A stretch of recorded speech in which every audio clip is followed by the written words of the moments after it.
And is Texas Senator Ted Cruz, who voted against the vote for cloture today. Sir, welcome aboard. Sean, always great to be with you.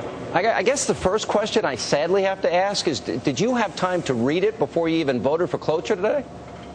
Well, I've read much of it. We've been going through it. But it's not by accident that they dumped a 1,200-page bill on us Friday afternoon before a weekend. Most of the senators were already on airplanes, had gone home by then, and then we voted on it Monday afternoon, literally as senators ran in from the airport. And the arguments, you know, it's much like Obamacare. We're being told we got to pass it to figure out what's in it. And frankly, I don't think Republicans should be going along with Democrats and playing those kind of games. Yeah, I just read Senator Corker's statements.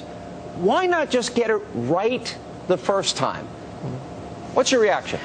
Well, look, what Harry Reid is trying to do is he wants to jam this through fast. We've had a total of 9 amendments prior to this one that's been considered. In 2007, they had roughly 50 amendments. What Harry Reid understands is the American people don't support this approach. You know, Sean, we've seen this approach before. In 1986, Congress told the American people, we're going to grant amnesty to some 3 million people who are here illegally. And in exchange, we'll secure the borders, we'll stop illegal immigration, we'll fix the problem. We all saw what happened. The amnesty happened and the border security never did.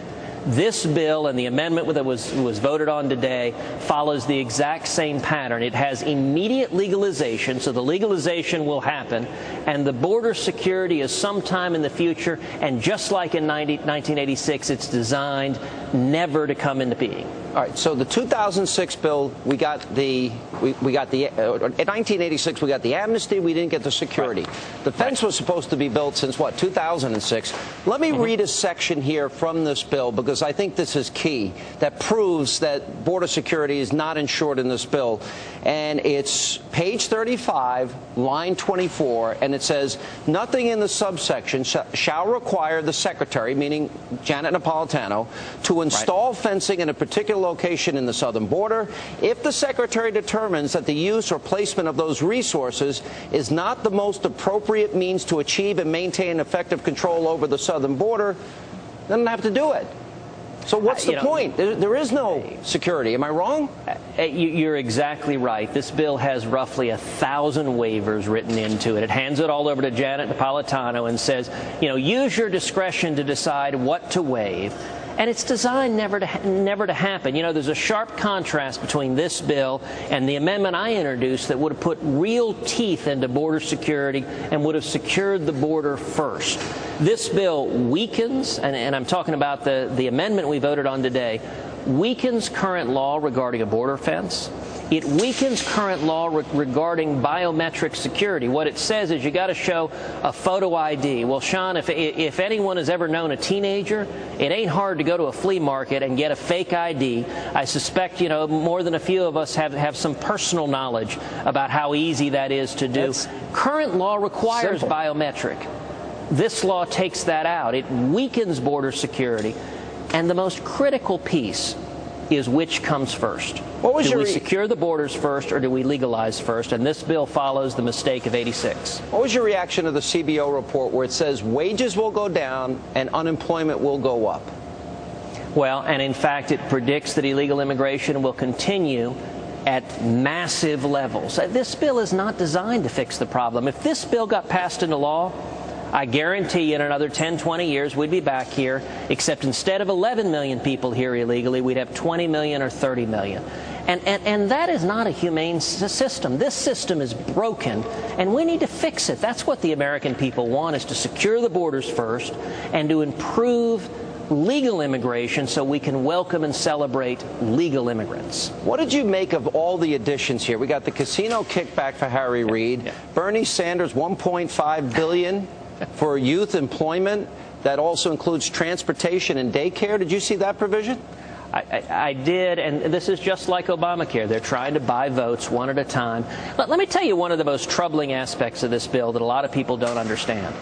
The impact of this bill effectively creates de facto affirmative action for those who are here illegally, because illegal immigrants, when they get this RPI status, are exempted from Obamacare.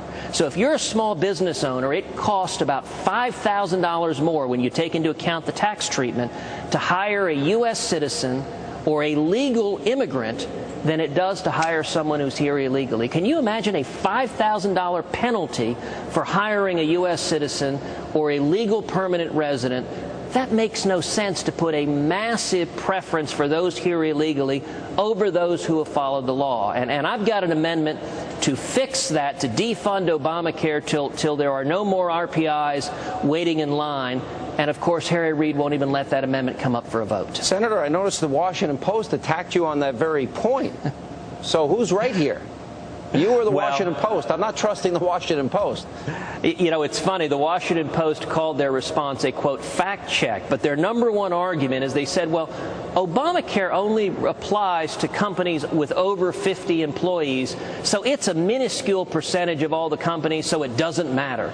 I got to admit, that's pretty ridiculous if they're arguing that Obamacare doesn't impact the economy.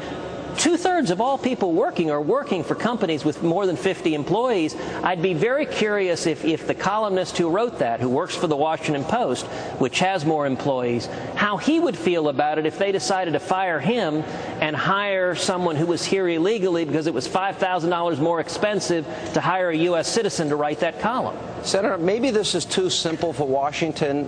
I have not gotten a good answer to the question, does the United States of America have the right to sovereign borders? Why would anyone be against doing that first? And of course we do. Every other nation on earth does. You know, the nation of Mexico enforces its borders against people coming in there. Every nation that is sovereign does that.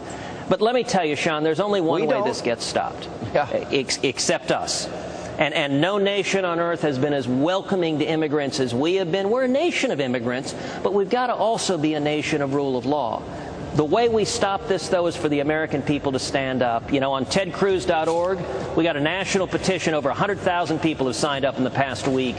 Call your senators, and that's how we can stop this from becoming law. All right. Do you predict it'll still pass by the vote today? I guess you have to assume it will. Well, it'll likely pass the Senate, but we can stop this in the House, and we can prevent a whole lot of Republicans from jumping on board this week if you call your senators this week. There are 20 Republicans on the fence, Sean, who haven't decided how to vote. All right, Senator Ted Cruz, appreciate you being with us as always. Thank you. Always a pleasure, Sean. Thank you. And coming up next, much more tonight.